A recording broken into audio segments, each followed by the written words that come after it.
अस्सलाम वालेकुम स्टूडेंट्स, हम जनरल साइंस का 9th चैप्टर पढ़ रहे हैं।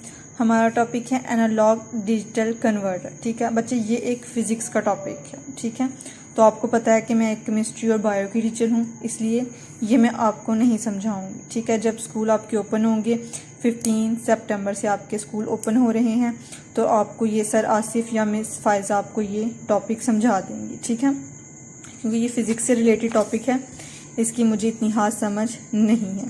ठीक है, उसके अलावा भी कुछ टॉपिक्स हैं जिनकी मुझे समझ नहीं है, तो वो मिस फायदा या सर आसिफ जब स्कूल ओपन होंगे आपको तब समझाएंगे। तो आज मैं स्टार्ट करूंगी टेलीफोन से। ठीक है, क्योंकि टेलीफोन के बारे में जनरल नॉलेज है वो सबको ही है, तो ये आज मैं आपको थोड़ा सा इसका बताऊंगी।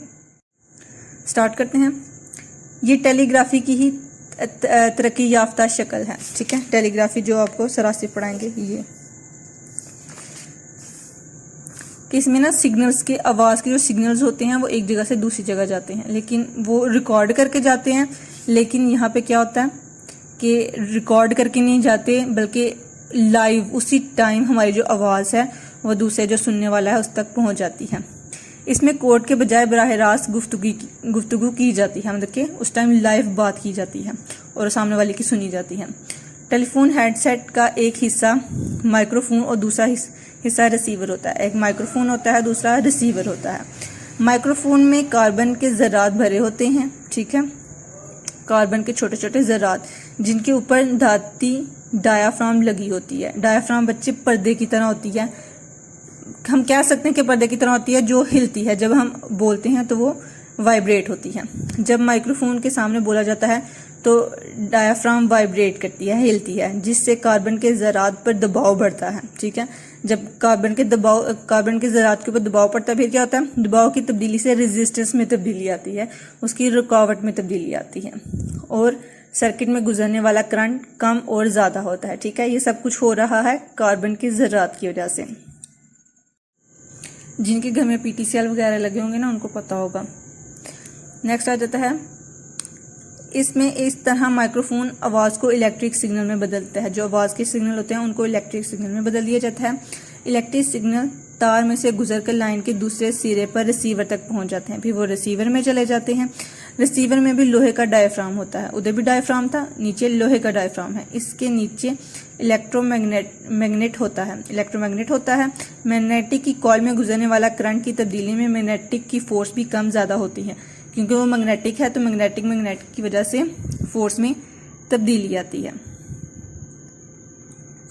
इससे डायफ्राम सिग्नल के मुताबिक अंदर बाहर हरकत करती है, जिससे आवाज़ पैदा होती है। ठीक है, उसकी हरकत की वजह से आवाज़ पैदा होती है। फिर जो तार वगैरह आपने देखी होगी, PTCL के साथ तार वगैरह लगी होती है, तो वो तार के ज़रिए जो हमारी आवाज़ है वो इलेक्ट्रिक सिग्नल से जहाँ पे भी हम फ़ोन कर रहे होते हैं वहाँ तक पहुँच जाती है। टेलीफोन के इलेक्ट्रॉन सिग्नल धाती तारों में से गुजरते हैं। जदीद निज़ाम में इलेक्ट्रिक सिग्नल्स को रोशनी के सिग्नल्स में बदल कर ऑप्टिकल फाइबर्स के ज़रिए मुंतकिल किया जाता है। ठीक है, ये जदीद तरीका उसने बताया जो आजकल यूज़ हो रहा है। हर मुल्क में टेलीफोन एक्सचेंज का नेटवर्क होता है जो टेलीफोन्स का आपस में राब्ता करवाता है। ठीक है, जहाँ पे कॉल करनी होती है, कॉल रिसीव होती है, तो उस तरह आपने कभी कभार कहीं बाहर कॉल की होगी आउट ऑफ कंट्री, तो आपको कहीं और कॉल करते हैं, कनेक्ट करते हैं, फिर वहाँ से कहीं और कॉल करते हैं, फिर कहीं और कॉल करते हैं, तो वो आउट ऑफ कंट्री कनेक्ट करता है, क्योंकि पहले वो पाकिस्तान की जो होती है उसके पास जाता है, फिर जिस कंट्री में हमने करना हो, फॉर एग्जांपल अगर हम इंग्लैंड में कर रहे हैं तो इंग्लैंड की जो एक्सचेंज कंपनी होती है उधर जाती है, फिर जिससे हमने बात करनी होती है उस तक हमारा राब्ता होता है।